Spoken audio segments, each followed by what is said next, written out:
Hello, I am Liseth Araiza. I'm here to tell you about my identity. For my artifact, I chose to do a self-portrait using different mediums such as acrylic paint on paper, oil pastels, colored pencils, and alcohol markers. The overall message of my piece is to not limit your identity. Do not place borderlands upon yourself. You can be and represent a wide set of cultures. That is what makes your Latinidad beautiful and yours. The monarch in my self-portrait represents migration. My parents are migrants, and for most of their life, they have worked agriculture and seasonal jobs. And once those jobs are over, they return to Mexico. And that's how I grew up, migrating back and forth from California to Mexico. And up until high school, because I am pursuing a higher education, I do stay longer most of the year in the United States. The rebozo represents the unification of all the different aspects in my identity. That's why it's placed upon my shoulders. The talavera represents my origins. Talavera is Mexican pottery that originated from Puebla and Tlaxcala and quickly spread to other states such as Guanajuato. I was born in Guanajuato. That's why it represents my origins, and that's why it's placed upon half my face.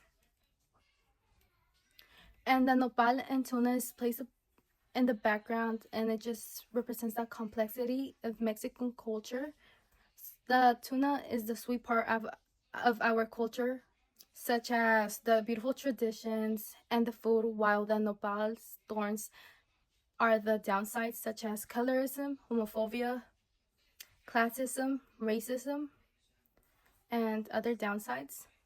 I think I am heavily Americanized, so I do consider myself American. So in my portrait, you could see the stars, which represent individualism, freedom, the American flag.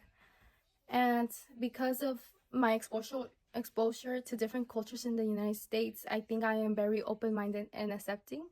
And because I lived in the United States and I am bilingual, I do speak Spanglish, and I think that just comes with living in the United States. I think if I still lived in Mexico, I would be very close-minded due to how traditional people are in my village. I do come from a village with the population being like less than 300. And this is a picture of my village in Chilarillo, Guanajuato. The connections I've made are from Tales from La Vida, A Nomad's Heart by Zeke Peña.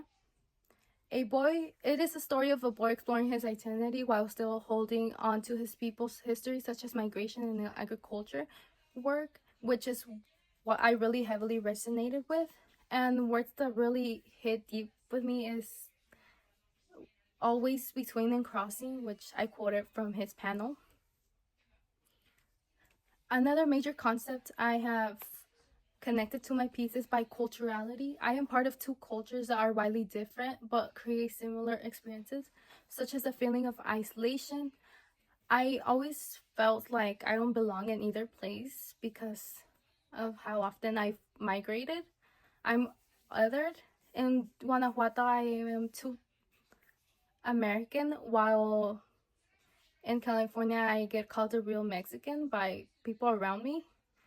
And I think it's because of how I present myself. Like in Mexico, I have piercings, I have colored hair, and because that is not really traditional, and like many people in Mexico where I am don't have their hair dyed or piercings, they just see me as an outsider. So overall, my environment has shaped who I am. So here I have placed pictures of my siblings, my friends, and my family. My reflection is that my perspective on using the term Latinx has changed. After learning that it is a term that includes all Latinxes, I would 100% use it. As Latinxes, we have always been set up to think that we're not American while we are. This has reminded me that the United States is a melting pot. So that means that there is not one single kind of American and that there's not one single kind of Latinx. Thus, we share differentiating experiences as Latinxes. However, some of these experiences can be very similar.